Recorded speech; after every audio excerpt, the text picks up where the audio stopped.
Well, I am very grateful for the warm introduction.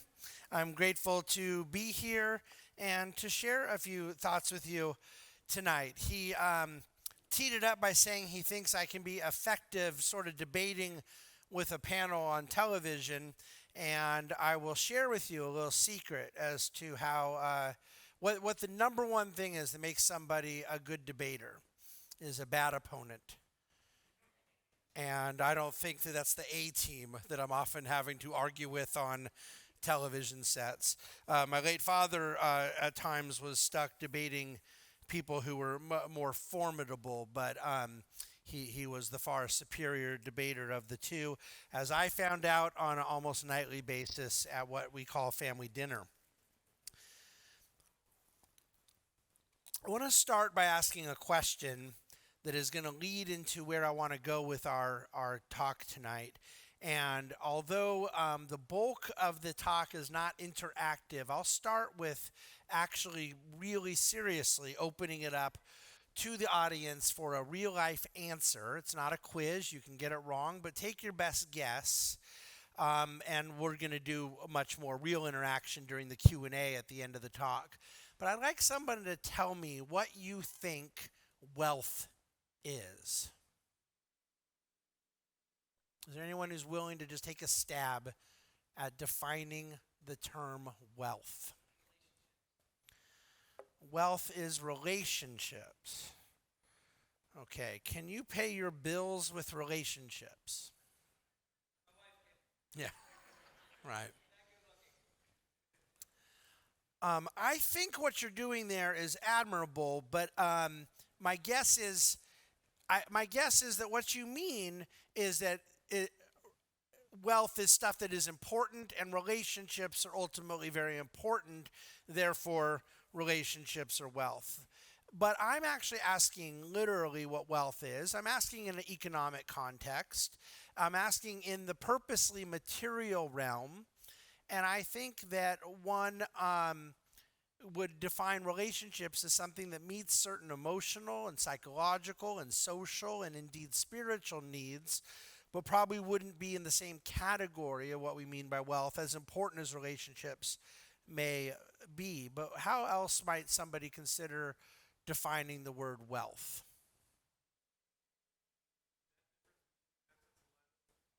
The net difference between assets and liabilities. So that's a good definition, and it's certainly true that that is literally the definition of net worth. I think the problem is then we have to define assets and liabilities. Let me ask you this: how many of you would be comfortable if I said wealth is when you have a lot of money? Does that sound about right? A high net worth. Does that reasonably sound close to how you envision, how you think about wealth? And so if somebody had $1 million in a shoebox, and those $1 million high net worth, they didn't have a lot of liabilities, they had these assets that we're calling dollars, and those $1 million could only buy maybe a couple t-shirts. And somebody else had $100, and the $100 could buy cars and houses and vacations and so forth. Who would you consider to be more wealthy? The first person or the second? And this isn't a trick question. You're all getting it right. But it's meant to make a point that hopefully the way I've set it up seems very obvious. You may be thinking, why in the world did he bring this guy to come out from California and New York City? This is so basic. This guy is not all that bright. Maybe you're onto something, but let me see this through. The point I'm making is something that should be intuitively obvious to all of us, which is that wealth is ultimately a byproduct of the goods and services that we can obtain through it. If somebody has a unit of currency that doesn't obtain a certain amount of goods and services, and someone else has a different unit of currency, the fact that that number may be a lot less is irrelevant. The ability to have and possess and trade in and use and enjoy a great deal of goods and services is really the practical definition for any reasonable person for the idea of wealth, of being wealthy. Wealthy societies have abundant goods and services, and they enable a higher standard of living. Poor societies have less goods and services. But how do we know what is a wealthy society and a poor society? It's by the very inherent thing I just said, the goods and services available in that society. So those that are in a society that has a great deal of goods and services, in a lot of cases, they've been acquired over decades, centuries, in some parts of the world, even millennia. They've acquired these goods and services through this thing called work.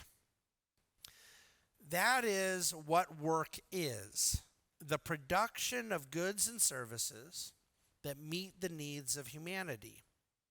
Wealthy societies build, grow, develop, cultivate, and steward. Poor societies do not. This was true at the Garden of Eden, that the ability to steward goods and services, the ability to allocate resources, led to this concept of wealth, prosperity, abundance. There's all kinds of synonyms to the nouns. And it is still true today, even in a very complex and populous society like the United States of America. The wealth or lack thereof is ultimately defined by our ability to produce goods and services that enhance quality of life, that meet needs, that meet wants. And lacking those things, or on a relative basis, judging one person's enjoyment and access to goods and services relative to someone else, that is really where the vocabulary of wealth comes from. But all of this is rooted in this production of goods and services, which is essentially a byproduct of my favorite verb, the verb that I say serves as the verb of economics, and that is the word work. So that's really what I'm here to talk about tonight. As he mentioned, I have a book coming out the first week of February called Full-Time: Work and the Meaning of Life. And I've written a couple of other books, and none of them were really all that controversial. Not only were they not that controversial in my own mindset, that doesn't mean they're perfectly agreeable. I wrote a book called There's No Free Lunch, 250 Economic Truths, and it is making the case for a free enterprise society rooted to certain foundational truths.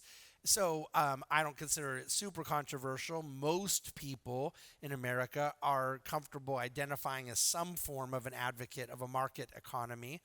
But there obviously are people that would disagree with it. Most of them teach at Ivy League universities. But my point being, there are people opposed to the tenets of free enterprise, Marxist, socialist. But, within a certain kind of community, it wasn't that controversial. My very first book was called Crisis of Responsibility, and I thought it was going to be controversial. I was trying to make the case that those on the left who are used to having certain culprits that they blame for various things they're upset about in society, that I believed they were wrong, and that those on the right who were used to blaming certain culprits were very often wrong, and that in both cases it didn't mean that the entity being blamed was actually free of any responsibility. I used the great financial crisis of 2008 as my example. It was an event that I studied immensely. At the time of the financial crisis, I was a managing director at Morgan Stanley, one of the largest firms on Wall Street. I think I had very good seats to the event that was this financial crisis.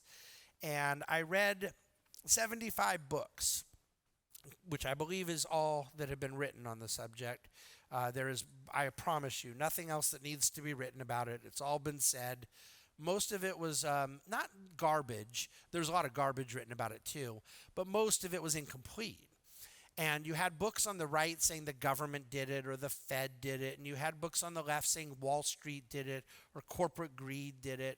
But what was never said is what I wanted to say, and what I wrote my first book about was that, you know, we did it. Humans did it. Individuals negated basic decency and responsibility as a huge contributor to what became that financial crisis. And I took that theme written around the crisis and expanded upon it to a larger commentary on culture and on society, that we were living in a crisis of responsibility, and that most of the time, most people, all we're debating about is who is to be blamed. But there are very few willing to kind of start with that inner self and that individual responsibility towards a more faithful life, more responsible decision making, and so forth. So I thought that was a fairly controversial book. It came out in early 2017, and ultimately what I realized is a lot of people didn't know that I was talking about them. They assumed I was talking about somebody else. And so that book ended up, I think, being reasonably free of controversy, even though it had a good audience. And it was my first book that came out, and it sold quite well for a sort of unknown author. And I think my financial platform and whatnot helped. But it really ended up doing quite well, but never with anyone pushing back or expressing a big disagreement with the narrative of the book. And the dividend growth book that he referred to, it was an investment book. It was a particular worldview of investing that I believe in professionally, that I've implemented, built my career, built my business around. I believe it with every ounce of breath in my body. But it's not that it isn't controversial. There's other investment professionals that might disagree, but it's not the kind of thing that people would get animated by enough to really generate a lot of controversy. So Crisis and Responsibility, Dividend Growth book, and then the No Free Lunch Economic Truths book, I kind of gotten a free ride so far. But I believe that my next book will either be totally ignored and therefore I don't have to worry about any controversy because just nobody cares, and luckily my family loves me and you move on with your life, or this will be the first of the books I've written, if it is properly understood, that will unfortunately maybe generate some pushback.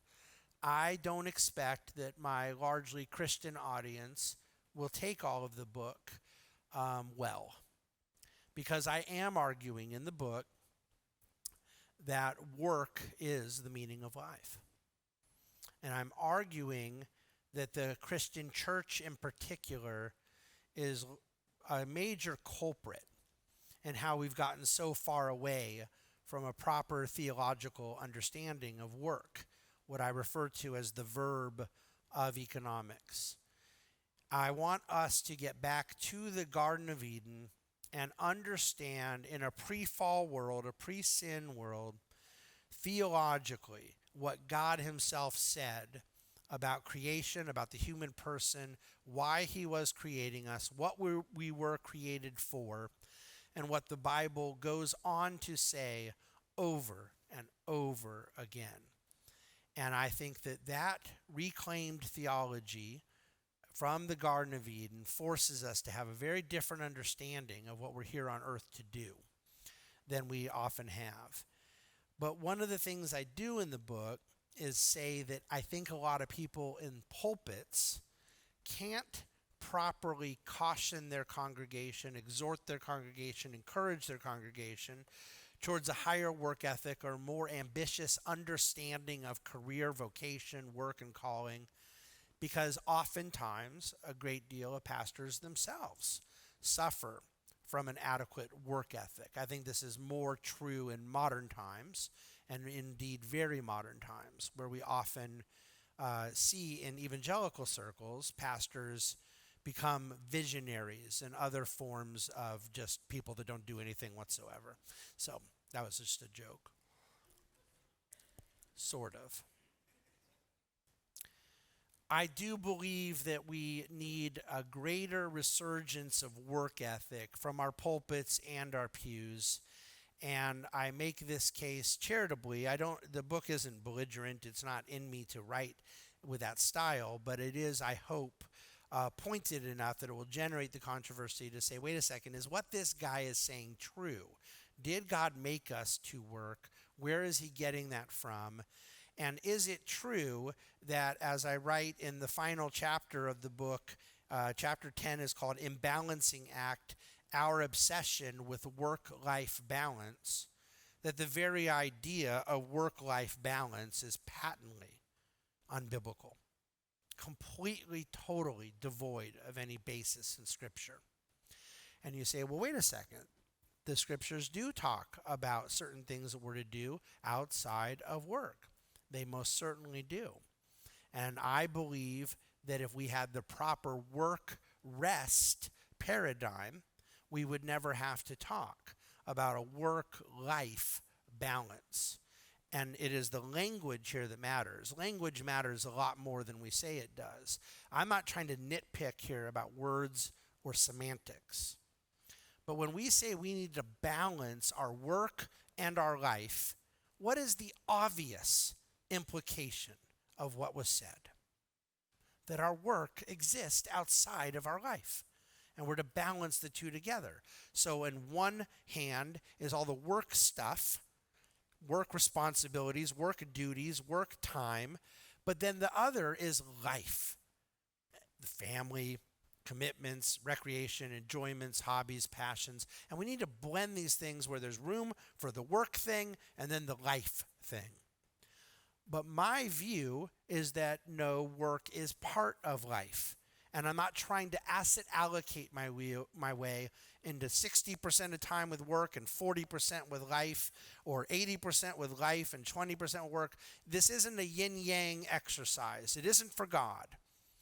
That work is a holistic part, work is a vital part of a holistic life. But what if we changed it from work-life balance, and you who are married said to your partner, your soulmate, your life mate, listen, I need to figure out a way, honey, to come up with marriage-life balance. I got to fit you in somewhere. Does that sound romantic, first of all? I don't think so. But does it sound biblical? Certainly not. This language matters, and it isn't necessarily something that you sitting in the pews right now think you struggle with or you think is a pressing concern for yourself.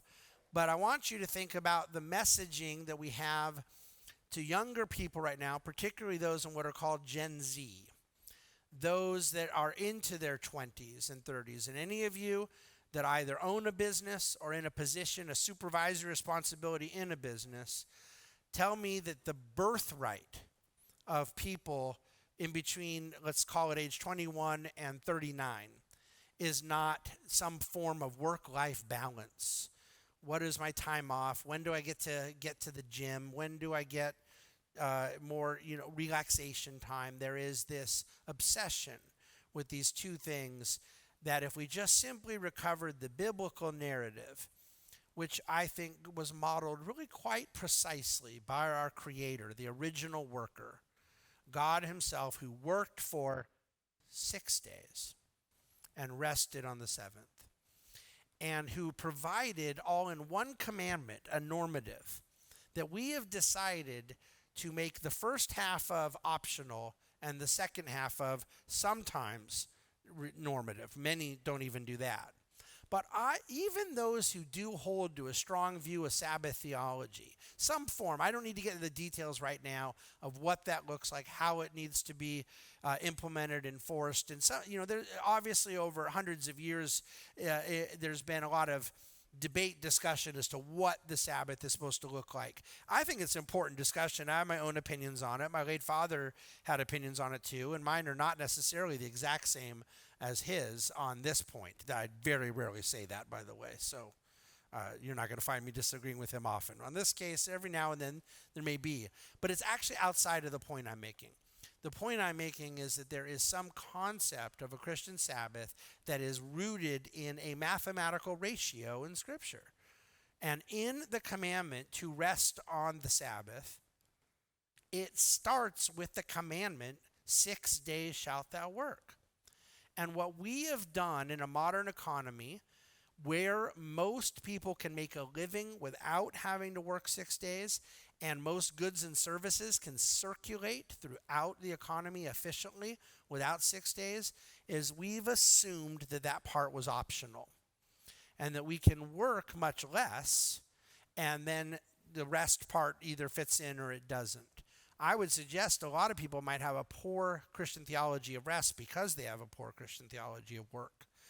What do most people need to rest from? Quite frankly, I don't even know the answer to that. But I will tell you, I think it goes far deeper. A poor understanding of work and rest goes far deeper than just how one lives that day, how they live Sunday, or how they live Monday through Friday. I think it is now permeated in how we view our entire lives. That we, for reasons that many would consider to be a blessing, have come across this concept of retirement, where now we're not talking about a Sunday rest, a weekend rest. We're talking about a 30-year rest, 20-year rest. That we're defining a period of removal from the marketplace, removal from the workforce, in exchange for a 20 or 30-year vacation. And it wasn't ever possible. People could have made this theological error hundreds of years ago too, for all I know, but it wasn't really on the table because people's retirement plan was to die. They worked up to a point, the average life expectancy for centuries was decades less than it is now. And there was a need for sustenance that lasted up to the point of death. And then retirement was a pretty easy affair. You were no longer available for work, if you know what I mean. Post-World War II in American culture, we did simultaneously have two things happen. And I think both of them are wonderful. First of all, we did achieve a certain level of material prosperity as a society that afforded us the luxury of a whole lot of people being able to have the money to not need to work anymore. So there was greater financial freedom and flexibility, at least theoretically, on the table. Not for everyone, but for middle class and higher, it was at least on the table. And Madison Avenue ran with it. They began marketing in the 1960s heavily. The very industry I work in, financial services, built an entire way of thinking around this idea that you would at some point just stop doing anything. What is your number? The TV commercial would say. There's a number you hit, at which point you then can leave the workforce. And then they would run print ads, billboards, TV commercials, radio spots, all with this sort of very similar imagery of a sailboat, of walking on the ocean, on the sand with your spouse, golfing. They built entire villages and communities around this idea. And I'm for golfing and I'm for walking on the sand with your wife and all of these lovely things. 30 years is kind of a long time to be doing it, but I'm all for it, okay? But you had not only the financial prosperity, but then the mortality changed. Rather than people dying at 50, it went to 60, and then rather than 60, it went to 70. And from post-World War II up until the kind of heyday of this thinking and this idea and this mentality, the average life expectancy increased about 20 years. And now it's really moved up for men into the late 70s, women into the early 80s. And I think that's a wonderful, blessed thing. You got to understand, too, the mean, okay, when you talk about an average, with somebody dying at 78 as an average and a woman at 81, there's an awful lot of people at 88, at 94, at 92, right? there's still so many tragically that pass away in their 60s and 70s that to get to that mean, you have a lot of people living beyond that. There's a significant amount of time in which one, from a mortality standpoint, could be living, and there's enough prosperity in the economy that a lot of people may not need to work. And so this is a chapter in the book that I have no doubt is a lot of people are going to violate the ninth commandment when they critique it, because they're going to lie about me. Because I did not say that I'm against people having financial freedom. I did not say that I'm against people having a very different manifestation of what they do in their senior years. I'm not against any of these things. I very much support people having financial freedom. I very much support people having more walks on the beach with their spouse and more golf and more time with grandkids when they're 75 than when they're 45. Obviously, those things are not my concern, but here is my concern. And I think it comes from the same thing that takes somebody into a work-life balance fallacy when they're 30. You can't tell somebody that the purpose of work is to not have to do it anymore and expect them to pour themselves into that work, into the concept of productivity, creativity, and innovation that God, our worker, who we now co-create and co-labor with, and the extraction of beauty and potential from this creation that he made. You can't tell people that the reason they work is to just simply not have to do it. Selling this sort of retirement imagery and concept and expect to get a fully Christian manifestation of vocation and calling. And I think that this is the tragedy that we're living with, and this retirement concept is but a small part of it. Now, I also will add that I think there is extreme economic damage being done by our best and brightest, most experienced and experted in a senior generation removing themselves from the game entirely. Now, that doesn't mean that they can still necessarily be the ones or should be the ones to go into the office every day, 5 days a week, leading the charge, all of these things. The role could be very different, and it could be redefined, and it has to be contextualized to a given sector, a given space, a given situation. My point is not to normatively declare exactly how all this is supposed to work, but conceptually, I'm a 49-year-old man who owns a $5 billion business. And when I was in my 20s, I ate, drank, slept, breathed all the wisdom I could from anybody with more gray hairs than I had that would share it with me. This idea that mentorship can go away and that the younger generation isn't going to suffer from it is ridiculous. So I think the huge victim in taking a lot of people with experience and expertise out of the workforce, the victim is the rest of us, people under the age of 60 in their 20s, 30s, 40s that are trying to make a go of this whole thing called producing goods and services that meet the needs of humanity, that are trying to run a marketplace, that are trying to run an economy in a civilized society.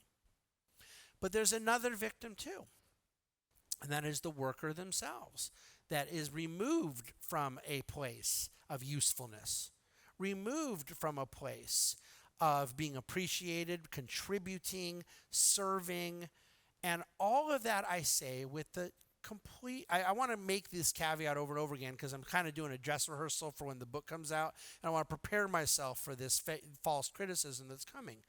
I'm not advocating for a world in which the 78-year-old is expected to do what they were doing when they were 48. There's a realism and practicality to it, both mentally and physically.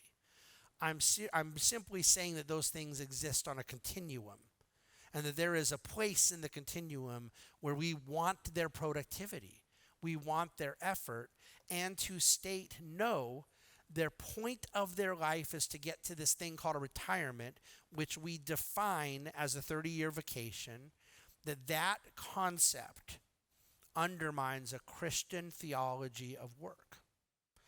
That if we believe God made us from the garden to go steward resources, to extract from creation, to have dominion over all things in the earth, and that the only thing in the creation account that he referred to as very good was us, the human person.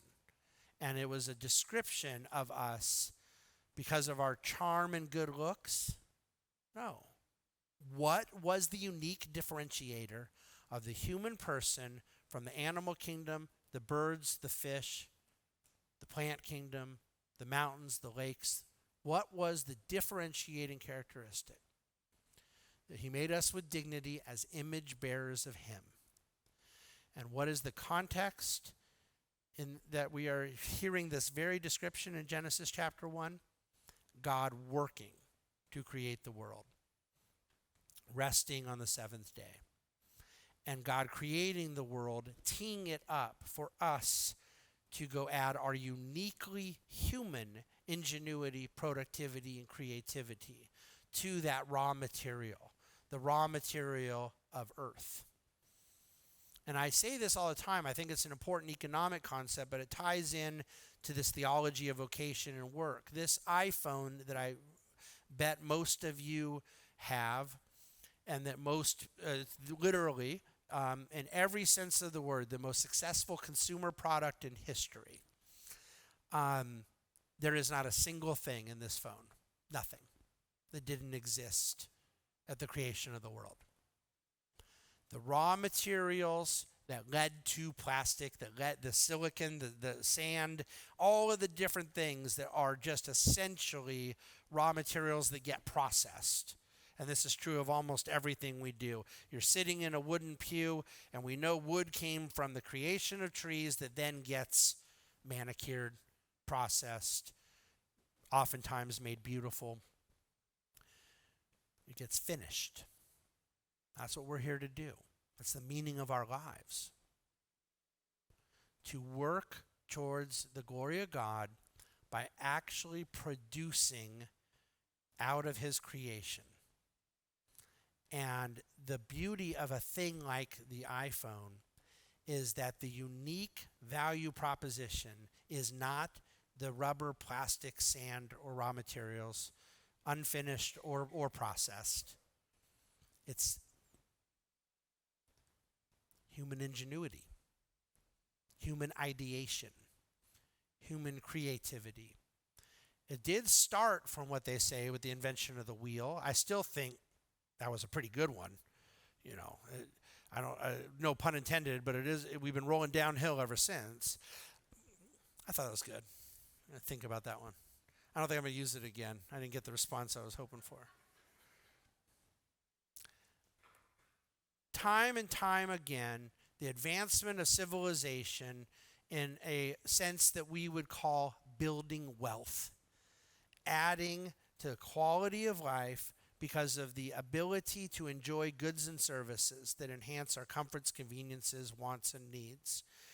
It is said often that a middle-class person in 2023 lives wealthier than the Vanderbilts and Carnegies of the early 20th century. And I sometimes hear people push back, and I do think that there is room to push back in the sense that on a relative basis, a middle-class person today relative to very wealthy people is living at a far lower delta than where obviously the Carnegies and Vanderbilts would be. They were at a very high delta relative to others. That's fair enough.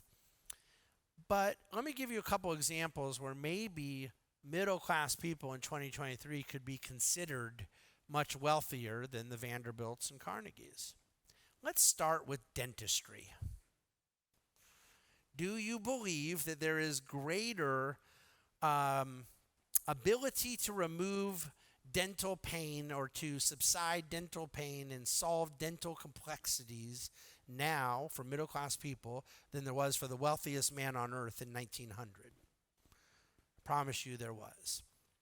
Greater medical attention, medical care, not just ability to extend life, but even comfort and so forth in life. I came out from Southern California on Sunday. I was here in a few hours.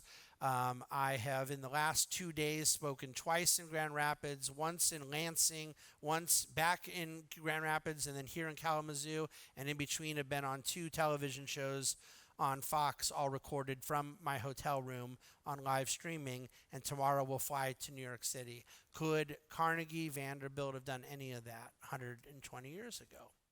Of course not.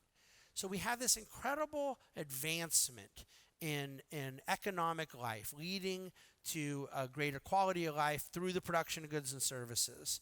All a byproduct of God's design that we as humans ideate, that we take the raw materials of creation and improve things, build things.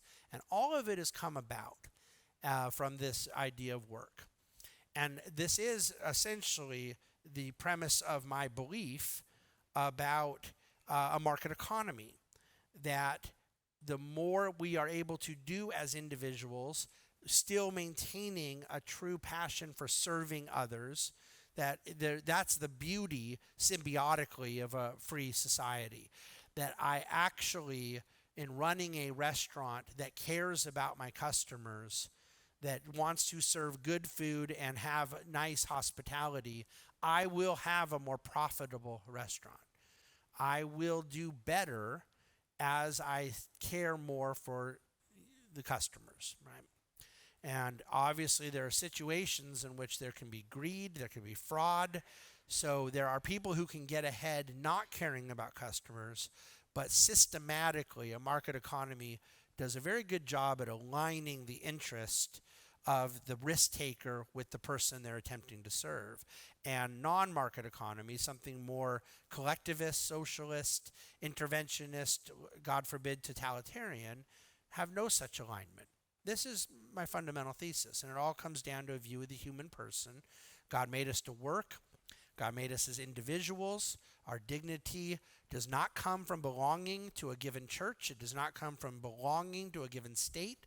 It does not come from any collective belonging. Our dignity comes purely from our status as image bearers of God. And that in that individuality, we have a truly important part of the human person. But then God made us to be in communion with others. Pre-fall, he ordained the institution of family. And as we go about, there is the need for us to live in community. And a market economy enables us to trade with one another. It enables us to do this thing called division of labor, where one person's really good at X and another person's really good at Y, and you put the two together and you add value. You create wealth. It is not merely the accumulation of currency. You add value with division of labor, serving together, and this has an element of not being purely individualistic, but valuing the many, the community.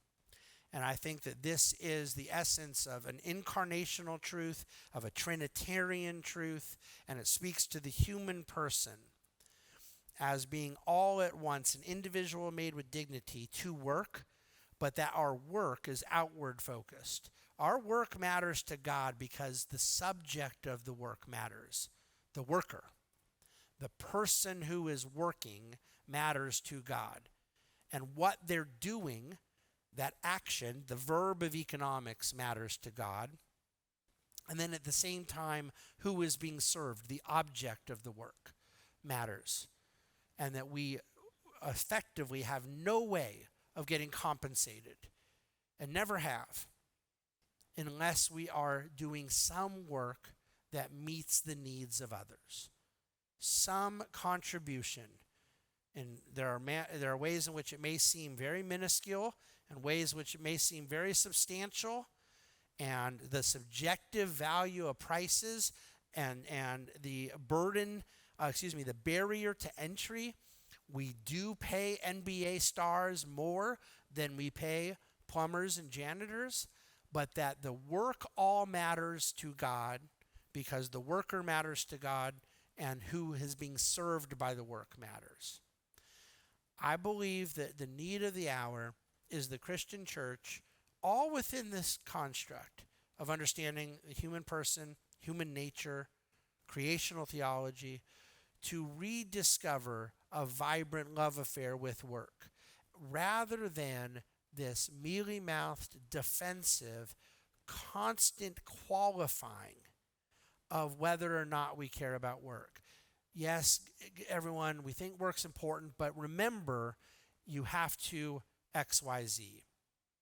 As if the primary sin in the pews is people working too much instead of not working enough. I'm totally convinced there are people on planet Earth that might work a little too much sometimes. I wouldn't be writing a whole lot of sermons about those people if I were a pastor, because I don't think it's the primary issue of what's taking place in the pews. There were 317 million hours spent by people playing the video game Fortnite in the United States of America last year. You can do the math as to how many hours you think that breaks down to. If it were just simply the fact that every man, woman, and child in America was playing Fortnite, I guess that would only be 1 hour a year. But I'm going to go out on a limb and say that a lot of us didn't play any Fortnite last year. That'd be me. So it's a very certain segment of the population playing video games till they're 30-something years old in their mom's basement. And that has led us to a point where right now we have the same percentage of able-bodied men between the ages of 25 and 49, prime working age men, the same percentage of them that have a job as we did in the Great Depression. What's the big difference? We can go back to interactive mode, or I can just do a dramatic pause while I take a sip of water and then answer for you. That's exactly right. In the Great Depression, the problem was not a lack of workers, it was a lack of jobs. And in 2023, it's not a lack of jobs, it's a lack of workers. 84% of able-bodied men between the ages of 25 and 49 are working, which means 16% have voluntarily removed themselves from the workforce, not working and not looking for work. It should be a huge priority for pastors. It should concern all of us culturally. They tell us over and over again, and they're not wrong, that we are living in a problem of extreme social alienation, isolation, despair. The suicides are way up, drug addiction's way up, alcohol abuse is way up. All of those things are true. But my thesis I want to share with you is that work, the verb of economics, the purpose of God creating us out of the garden, work is not the problem, it is the solution. In work, we find telos. We find purpose. We find something to live for outside of ourselves, serving others, all the while making a living for our family, providing for those basic needs. The curse did happen. The fall did happen. The fall did not curse work. The fall also did not curse children. It added pains in childbirth. Some of you know what I'm talking about. I don't. It also created toil and snare in our work. It did not make the work itself a curse. Ultimately, post-fall, like everything else, work is part of the story of redemption, which is the entire point of the gospel, of God redeeming back to himself to bring us back to a pre-fall state of sinless communion with him in the new heavens and new earth on the other side of glory. And I will promise you that when we are all there together, fellowshipping in heaven, we will be working. We will work together at the production of goods and services that all contribute to a better life of communion, activity, productivity, honoring our Creator, who himself was the model of being a productive worker. Thank you very much.